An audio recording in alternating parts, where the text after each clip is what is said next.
성경을 보면 삶의 가장 어두운 터널을 지날 때 이제 내 인생은 끝났다라고 느꼈던 그런 믿음의 사람들이 등장합니다. 그 중에 창세기 37장에 보면 야곱의 삶이 그러하지 않았나 생각해 봅니다.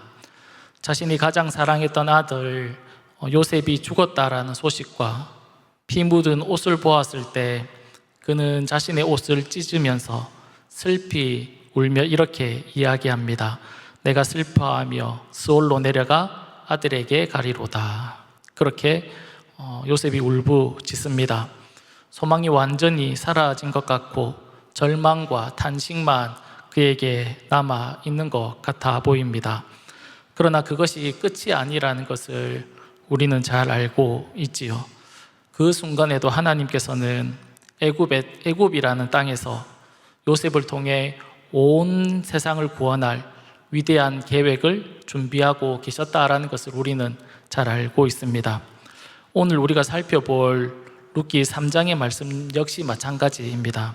오늘 말씀을 통해서 지금 이 순간에 우리의 눈에는 보이지 않지만 우리를 위해서 쉬지 않고 일하시는 그 하나님을 바라보는 은혜의 시간이 될 수 있기를 간절히 소망합니다.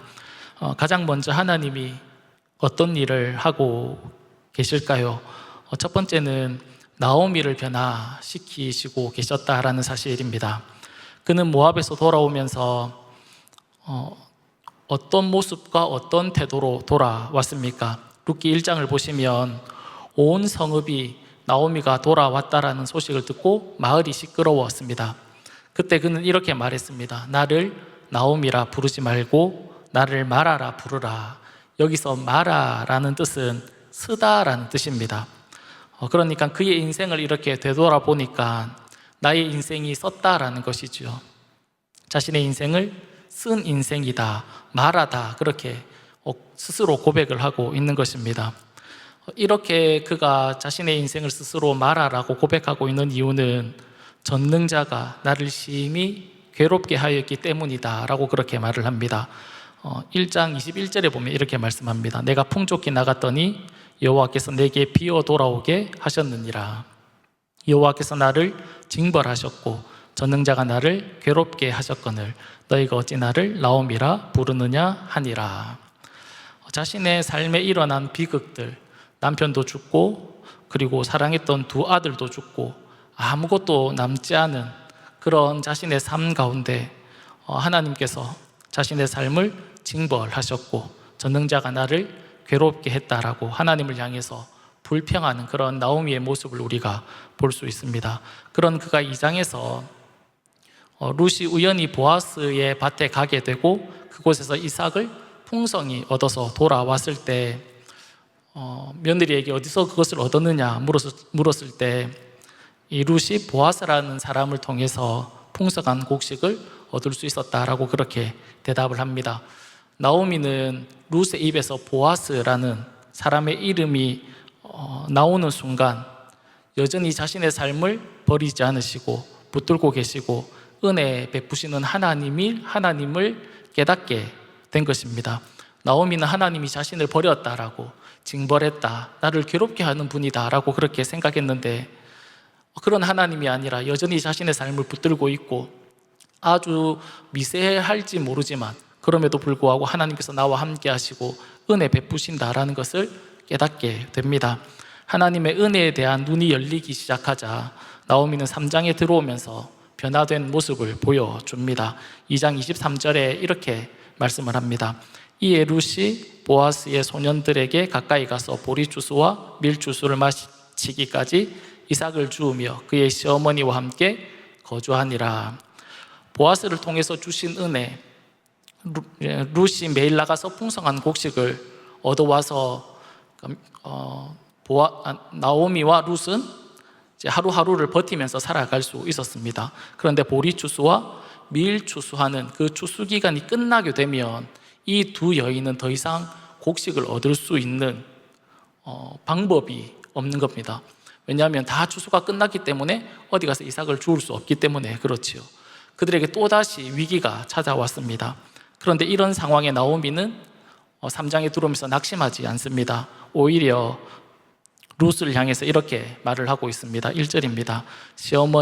룻의 시어머니 나오미가 그에게 이르되 내 딸아 내가 너를 위하여 안식할 곳을 구하여 너를 복되게 하여야 하지 않겠느냐. 여기서 안식할 곳은 결혼을 의미하는 단어입니다. 내가 너를 위하여 혼처를 구해야 하지 않겠느냐라는 그런 뜻입니다. 이제 나오미는 며느리의 안식을 위해서 주도적으로 계획을 세우고 있는 것을 우리가 3장에서 볼 수 있습니다. 나오미가 취하는 이런 행동은 인간의 어떤 꾀나 방법이 아니라 하나님께서 이미 마련해 놓으신 방법, 고엘이라는 법을 통해서 결혼을 시키려고 하는 것입니다. 고엘은 그 집안의 가문과 분깃이 끊어지지 않게 하는 그런 제도였습니다. 이 고엘 제도에는 땅과 재산을 찾아준다든지 아니면 신분적으로 노예가 되었을 때 값을 치러서 노예에서 풀려나 자유인이 되게 해준다든지 아니면 또 자식이 없어 죽었을 때에 아들을 낳아줌으로 가문의 대를 이어주게 하는 그런 하나님이 만드신 제도입니다.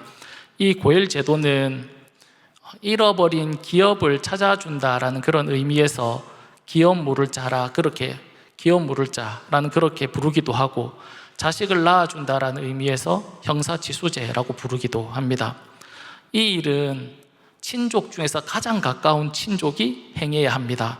그러나 이 법은 의무가 아닙니다. 반드시 지켜야 하는 하나님의 말씀이 아니었습니다. 자발적으로 행하는 그런 법이었다라는 겁니다. 그렇기 때문에 꼭 지켜야만 하는 법은 아니었습니다.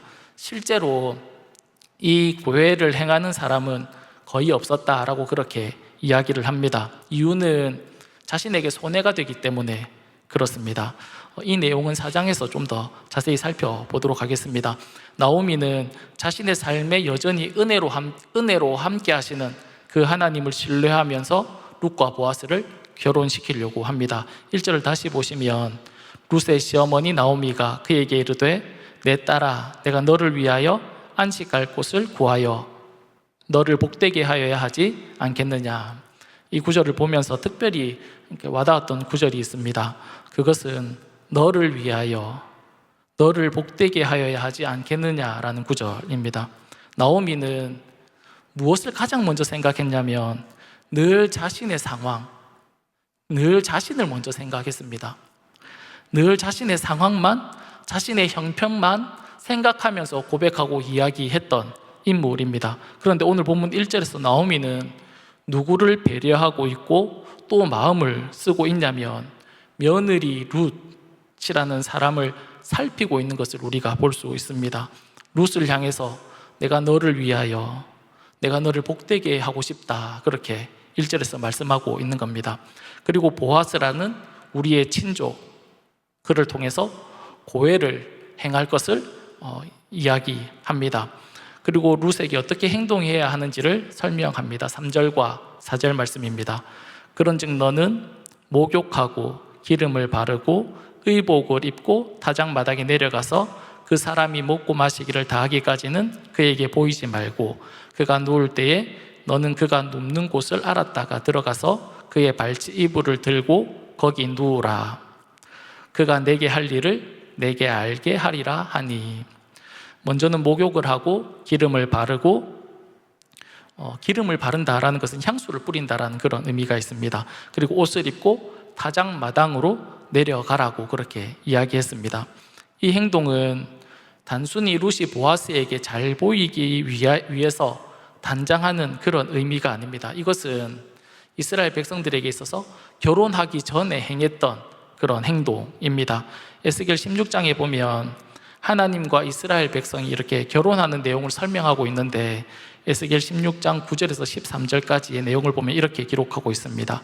내가 물로 내 피를 씻어 없애고 내게 기름을 바르고 수놓은 옷을 입히고 물돼지 가죽신을 신기고 가는 배로 두르고 모시로 덧입히고 폐물을 채우고 팔고리를 손목에 끼우고 목고리를 목에 걸고 코고리를 코에 달고 귀고리를 귀에 달고 화려한 왕관을 머리에 씌웠나니 이와 같이 내가 금, 은으로 장식하고 가는 배와 모시와 수놓은 것을 입히며 또 고운 밀가루와 꿀과 기름을 먹음으로 극히 곱고 형통하여 왕후의 지위에 올랐느니라. 하나님 이스라엘 백성들을 이스라엘을 향해서 이렇게 행함으로 자신의 신부로 삼는 그런 결혼식 내용을 기록하고 있는 부분입니다.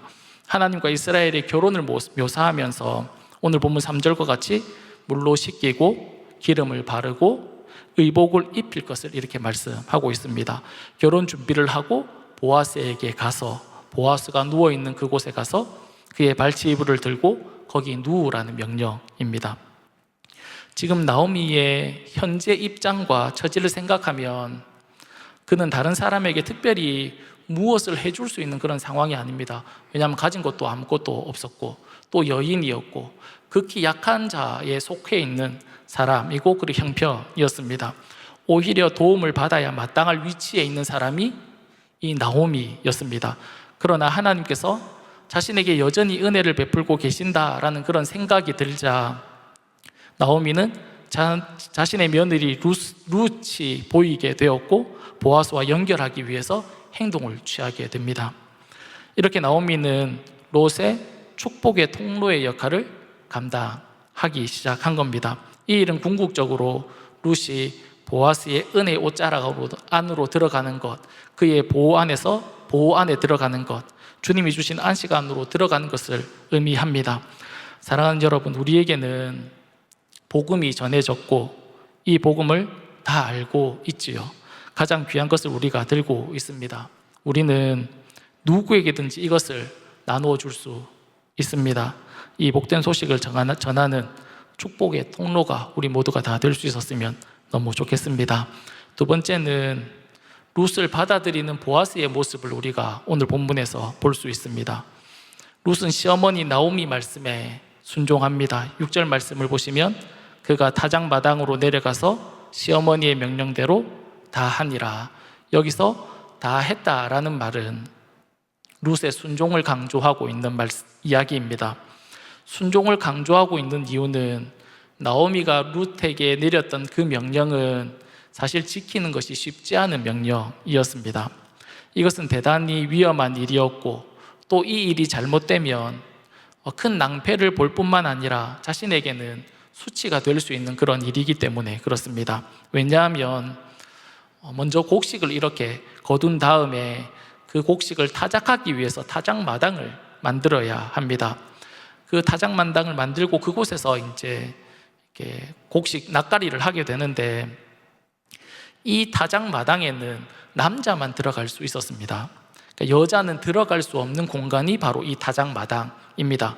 그런데 나오미가 그 타작마당 안으로 들어가야 하거든요. 그런데 이 타작마당에 여자가 들어갈 수 있는 분류가 딱 한 분류가 있습니다. 누가 이 타작마당에 들어갈 수 있냐면 창기는 들어갈 수 있었다라고 그렇게 이야기를 합니다. 그런데 룻이 이 타작마당으로 내려가서 이 안으로 들어가야 하는 상황이었습니다. 그리고 이 보아스가 어디에 누워 있는지를 확인하고 정확하게 그곳에 가서 그의 이불을 들고 이제 그 밑에 이렇게 들어가야 하는 그런 상황입니다. 만약에 다른 사람의 이불을 들고 들어가게 되면 큰 문제가 생기게 되는 아주 위험스러운 그런 일이었기 때문에 그렇습니다. 그리고 만약에 룻이 이 타작마당에 들어간 것이 다른 사람에게 발각이 되면 창기로 오해받을 수 있는 그런 상황이기 때문에 이 나오미가 했던 명령은 지키는 것이 쉽지 않은 그런 상황입니다. 그런데 오늘 본문 7절을 보시면 이렇게 기록합니다. 보아스가 먹고 마시고 마음이 즐거워가서 곡식단 더미의 끝에 눕는지라 룻이 가만히 가서 그의 발치이불을 들고 거기 누웠다 그렇게 말씀합니다. 단들이 쌓여 있던데 그 끝자락에 이 보아스가 누운 것입니다. 그러니까 쉽게 확인할 수 있도록 이 룻이 쉽게 그곳을 찾아갈 수 있도록 하나님께서 배려했다라고 그렇게 볼 수 있는 부분이지요. 시간이 얼만큼 지났는지 잘 모르지만 보아스가 밤중에 자기 발 쪽에 한 여인이 누워있다는 것을 알게 되어서 깜짝 놀라 일어나 누군지를 묻습니다. 그러자 룻이 이렇게 대답합니다. 9절입니다. 이르되 내가 누구냐 하니 대답하되 나는 당신의 여종 룻이오니 당신의 옷자락을 펴 당신의 여종을 덮으소서. 이는 당신이 기업 물을 자가 됨이니이다 하니 당신의 옷자락을 펴 자신을 덮어달라라는 말은 은유적 표현이지만 자신과 결혼해달라라는 그런 의미입니다. 이와 동시에 또 자신의 수치, 부끄러움을 가리워달라라는 그런 의미이기도 하고, 또 당신이 기업 물을 자라는 것을 상기시켜 주기도 합니다. 나오미가 이 말을 할 때 얼마나 떨렸을까요? 그리고 얼마나 두려웠을까요? 그리고 이 말씀을 읽으면서 얼마나 간절했을까, 이런 생각이 들었습니다. 앞에서 말씀드린 것처럼 고엘 제도는 반드시 지켜야 하는 의무가 아니라고 말씀드렸습니다. 대상자가 싫으면 얼마든지 거부할 수 있는 제도입니다. 이 제도를 지키면 앞에서 말씀드렸던 것처럼 자신의 재정에 손해가 오기 때문에 그렇습니다. 그렇기 때문에 두렵고 떨린 마음으로 보아스가 무슨 대답을 할지를 이렇게 기다리고 있습니다. 그때 보아스가 이렇게 대답합니다. 10절과 11절입니다. 그가 이르되 내 딸아, 여호와께서 내게 복 주시기를 원하노라. 내가 가난하건 부하건 젊은 자를 따르지 아니하였으니 네가 베푼 인애가 처음보다 나중이 더하도다. 그리고 이제 내 딸아, 두려워하지 말라. 내가 내 말대로 내게 다 행하리라. 내가 현숙한 여자인 줄을 나의 성읍 백성이 다 아느니라. 그렇게 보아스가 대답을 합니다. 떨리는 마음으로 있는 룻에게 보아스가 그를 무엇이라고 부르고 있냐면 내 딸아라고 그렇게 부르고 있습니다. 무슨 대답을 할까? 그가 어떤 반응을 보일까? 두렵고 떨린 마음으로 있는데 보아스의 첫 마디는 내 딸아, 그렇게 부르고 있다는 겁니다. 아주 친밀한 관계의 단어를 사용하고 있지요. 룻은 우리가 아는 것처럼 모함 여인입니다. 인정받지 못하는 이방 민족 사람이고 또 여자였습니다. 그런 그에게 내 딸아라고 불려본 적이 있을까요? 그런데 보아스가 오늘 본문에서 내 딸아 그렇게 부르면서 그를 안심시키고 있습니다. 보아스는 룻을 오해하거나 쫓아내지 않았습니다. 이방 여인이라고 비난하지도 않았습니다. 룻을 향해서 내 딸아, 여호와께서 너에게 복 주시기를 원한다. 두려워하지 말라. 떨고 있는 그에게 두려워하지 말라. 내가 너의 말대로 다 행할 것이다 라고 그렇게 누구보다도 따뜻하게 그를 품어주고 있습니다. 룻의 수치를 가려주고 자신의 옷자락을 펼쳐서 그를 덮어주고 그의 불안한 마음을 안심시키고 있는 그런 모습을 우리가 볼 수 있습니다. 그러면서 너가 베푼 인애가 처음보다 나중이 더하다라고 그렇게 칭찬합니다. 처음 베푼 은혜는 룻이 부모와 본토를 버리고 시어머니를 따라 베들레헴에 들어왔던 그것을 의미합니다. 이것보다 오늘 이 룻이 나오미를 위해서 그의 기업을 이어주는 행동을 하는 것이 더 크다라고 칭찬을 하고 있다라는 것입니다. 그리고 룻을 향해서 이렇게 말합니다. 네가 현숙한 여자인 줄을 나의 성읍 백성이 다 아느니라.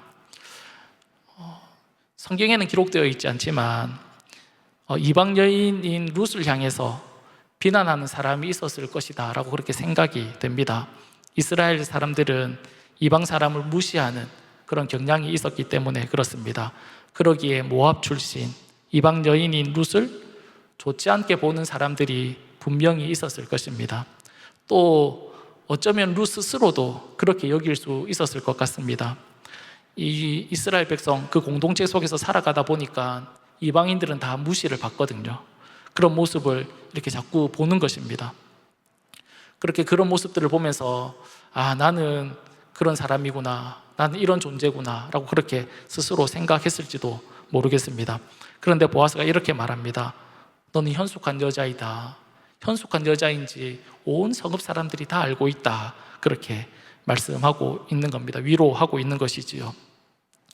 이때 룻의 심정이 기록되어 있지 않지만 불안감이 떠나가고 자신이 받아들여졌다라는 안도감과 함께 그동안 고생했던 그 모든 순간들, 마음의 짐들이 순식간에 다 날아가고 그의 마음 가운데 평안이 찾아오지 않았을까 그렇게 생각해 봅니다. 룻을 향한 보아스의 배려는 여기서 끝나지 않습니다. 보아스는 자신이 기업 물을 사람인 것은 맞지만 자신보다 앞선 사람이 있다라고 그렇게 이야기를 합니다. 그리고 자신이 그 사람이 하지 않으면 자신이 분명히 이 일을 행할 것이라고 확답을 하고 있습니다. 12절과 13절입니다. 12절과 13절에서 그렇게 설명을 하죠. 그리고 14절에 보면 이렇게 이야기합니다. 룻이 새벽까지 그의 발치에 누워있다가 사람이 서로 알아보기 어려울 때 일어났으니 보아스가 말하기를 여인이 타작마당에 들어온 것을 사람이 알지 못하여 알 것이라 하였습니다. 룻이 타작마당에 들어왔다는 사실을 사람들로 하여금 알지 못하게 노력했다라는 것입니다. 이런 행동은 보아스는 최선을 다해서 룻을 보호하고 지켜가고 있다는 것을 우리가 알 수 있습니다. 앞에서 말씀드렸던 것처럼 타작마당에 여인들이 들어오지 못하거든요. 그런데 룻이 들어왔다라는 소식이 들리면 좋지 않은 소문이 퍼질 수 있지 않습니까? 그래서 룻이 들어왔다라는 것을 아무도 알지 못하게 해야 한다, 그렇게 이야기하고 있는 것을 볼 수 있습니다. 사랑하는 여러분, 위협을 무릅쓰고 찾아온 이방 여인 룻은 받아들여졌고 또 위로를 받고 자신의 옷자락으로 수치를 가려주는 그런 보호하는 이 보아스는 바로 우리가 믿는 참된 구속자 되시는 예수 그리스도를 보여주고 있습니다. 우리 주님은 우리의 연약함과 그리고 수치, 그런 것들을 다 받아주시고 덮어주시는 분이지요. 그리고 오늘 여러분의 불안과 수치, 부끄러움, 인생의 무거운 짐, 그 모든 것들을 다 주님께 들고 나갈 수 있습니다. 왜냐하면 우리 그것으로 주님이 우리를 혼내거나 뭐라 하거나 비방하거나 비판하지 않기 때문에 그렇습니다. 또한 이 은혜를 경험하게 된다면 내가 받아들여지는 은혜, 내가 용서되어지는 그 은혜, 하나님이 나를 용납하시는 그 은혜를 경험했다면 우리도 이웃의 누군가의 허물과 약점을 들추어 비난하는 삶이 아니라 따뜻하게 받아주고 품어주는 사랑의 통로의 역할을 감당할 수 있는 저와 여러분이 다 될 수 있기를 간절히 바랍니다. 마지막 세 번째입니다. 세 번째는 확신을 주고 있습니다. 어떻게 확신을 주고 있냐면 15절 말씀입니다. 보아스가 이르되 내 겉옷을 가져다가 그것을 펴서 잡으라 하매 그것을 펴서 잡으니 보리를 6번 되어 룻에게 지워주고 성읍으로 들어가니라. 빈손으로 그를 보내지 않습니다. 충분히 위로했고 충분히 설명했고 그리고 내가 그것을 다 책임질 것이라고 말을 했지만 그에게 빈손으로 돌려 보내지 않았습니다. 그 이유가 17절에 나옵니다. 17절 말씀을 보시면 이르되 그가 내게 이 보리를 6번 되어주며 이르기를 빈손으로 내 시어머니에게 가지 말라 하더이다 하니라. 룻이 집에 가서 시어머니에게 보아스가 준 그 보리를 보여주면서 이렇게 고백합니다. 그가 내게 이 보리 6번 되어주며 이르기를 빈손으로 시어머니에게 가지 말라, 그렇게 이야기를 했습니다 하면서 그 보리를 보여준 것입니다. 보리를 들고 간 룻이 시어머니에게 그렇게 말을 했지요. 이 보리는 단순한 식량이 아니었습니다. 그들이 먹고 살기 위해서 그들의 필요를 채워주는 그런 식량이 아니었습니다. 이것은 나오미 가문의 기업을 회복시키겠다라는 룻과의 결혼을 내가 반드시 성취하겠다라는 의미, 그러니까 결혼 예물과 또 같은 것이 이 보리가 가지고 있는 의미입니다. 요즘으로 생각해 보면 결혼 반지와 비슷한 그런 의미입니다. 시어머니 나오미에게 이 일은 내가 반드시 이루을 것을 보여주는 증표와 같은 것이 이 보리였습니다. 그러자 나오미가 그것을 보고는 이제 되었다라고 생각하면서 이렇게 말을 합니다. 18절입니다. 이에 시어머니가 이르되 내 딸아 이 사건이 어떻게 될지 알기까지 앉아있으라. 그 사람이 오늘 이 일을 성취하기 전에는 쉬지 아니하리라 하니라. 룻에게 이제는 이 일이 어떻게 진행될 것인지 그냥 앉아서 쉬고 있으라 라고 그렇게 말을 합니다. 이것은 그 당시 결혼의 관습을 생각해 보면 쉽게 이해할 수 있습니다. 남자와 여자가 결혼하기 전에 이제 이렇게 혼담이 오가기 전까지는 신부는 집에서 집안일을 할 수 있습니다. 이것저것 다른 일들을 부모님의 일을 도와줄 수 있습니다. 그런데 혼담이 오가기 시작하면 여자는 하던 일들을 다 멈추고 집에 가만히 앉아 있어야 했습니다. 왜냐하면 혹시 다칠까봐, 혹시 다른 문제가 생길까봐 집에 가만히 이렇게 앉아 있었다라고 합니다. 남편 될 사람은 아내와 함께 살 집을 만들기 위해서 열심히 일을 하게 됩니다. 그리고 그 집을 다 만들고 나면 아내를 데리고 와서 만들어 놓은 그 집에 이렇게 들어간다라고 합니다. 룻은 가만히 있지만 사장에 가서 보면 보아스는 결혼을 하기 위해서 남은 일들을 열심히 처리하는 모습을 우리가 볼 수 있습니다. 우리는 우리의 구원을 위해서 해야 하는 일들이 없습니다. 그러나 우리의 구원자 되시는 주님은 쉬지 않고 일한다라는 사실을 18절 말씀에서 우리에게 보여주고 있습니다. 말씀을 정리하도록 하겠습니다. 룻이 보아스의 보안으로 어떻게 들어가게 되었는지 우리가 말씀을 통해서 세 가지로 살펴보았습니다. 처음에는 하나님을 아는 나오미를 통해서 그가 하나님께로 나아갈 수 있었습니다. 하나님을 향해서 원망하고 불평했던 그에게 하나님이 은혜를 주셔서 깨닫게 하시고, 그리고 룻을 하나님께로 인도하는 축복의 통로로 하나님께서 나오미를 사용하셨습니다. 두 번째는 하나님의 덮어주시는 은혜가 있었기 때문에 우리가 구원을 받을 수 있었습니다. 우리가 부족하잖아요. 연약하고 하나님 보실 때 괜찮은 게 잘 없는 것이 우리의 삶이지 않습니까? 그런데 하나님께서 그런 우리를 받아주시고 사랑해 주시고 용서해 주시고 용납해 주셔서 우리가 하나님의 자녀가 될 수 있었습니다. 마지막으로 우리를 위해서 쉬지 않고 일하시는 그 하나님의 열심 때문에 우리가 반드시 구원받게 된다라는 사실입니다. 사랑하는 여러분, 복의 통로로 쓰임 받을 수 있었으면 너무 좋겠습니다. 주님께서 우리를 사랑으로 덮어 주셨던 것처럼 우리도 그 사랑을 경험했다면 흘려보내는 그런 삶을 살아갈 수 있었으면 좋겠습니다. 마지막으로 나를 위해서 쉬지 않고 일하시는 그 주님을 신뢰합시다. 하나님은 오늘도 우리를 위해서 쉬지 않고 일하실 겁니다. 내 삶이 비록 힘들고 어려울지라도, 그리고 내 상태가 영적으로 전혀 갈망함이 없는 그런 삶이라고 할지라도 하나님은 반드시 하나님께서 그 일들을, 구원의 일들을 이루어 가실 것입니다. 그 하나님을 신뢰하며 살아가는 저와 여러분의 삶이 될 수 있기를 간절히 소망합니다. 이 시간 우리 찬양하면서 나아가겠습니다. 하나님의 그늘 아래 우리 찬양하겠습니다.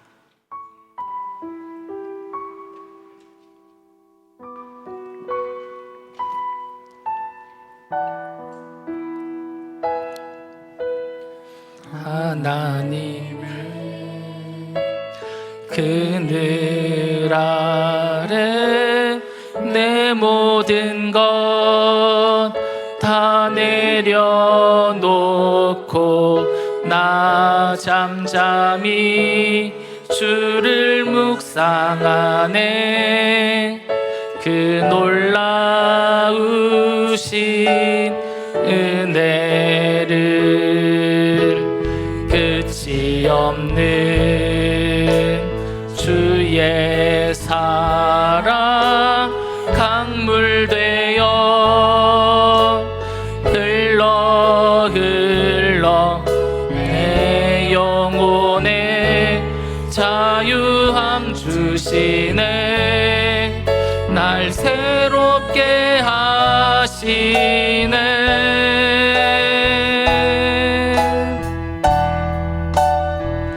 하나님 사랑, 그 사랑 날 자유케 하네. 하나님 사랑, 그 사랑 날 회복해 우리 다시 한번 찬양하겠습니다. 하나님의 그늘 아래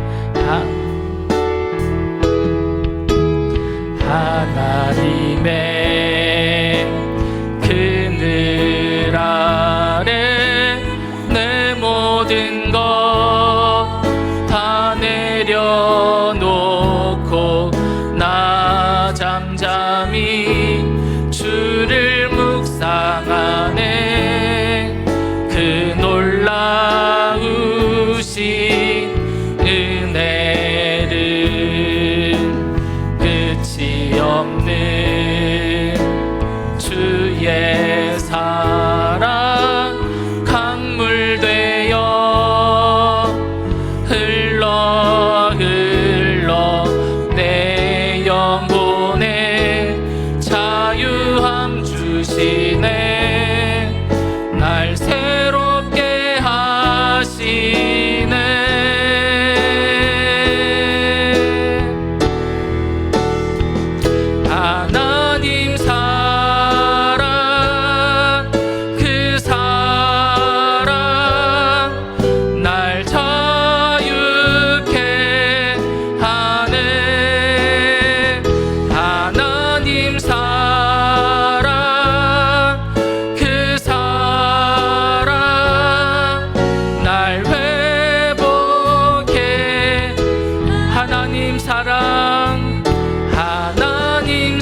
시간 우리 말씀 기억하면서 함께 기도하며 나아가겠습니다.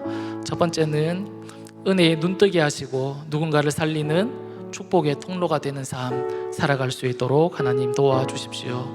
두 번째는 주님의 덮어주신 은혜를 기억하며 이웃의 허물을 품어주는 그런 삶 살아갈 수 있도록 하나님 도와주십시오. 세 번째는 나를 위해 쉬지 않고 일하시는 하나님을 신뢰함으로 참된 평안을 누릴 수 있도록 보아스가 룻의 기업 무르는 일을 성취하기 위해서 쉬지 않고 행동했던 것처럼 우리의 구원을 완성시킬 때까지 주님께서 쉬지 않고 일하실 것을 신뢰하며 또 어떠한 인생의 고난과 역경 속에서도 우리가 그 주님을 신뢰하며 나아갈 수 있도록 이런 기도 제목 놓고 다 같이 합심해서 주님 앞에 기도하며 나아가겠습니다. 기도합니다. 살아계신 하나님 고맙고 감사합니다.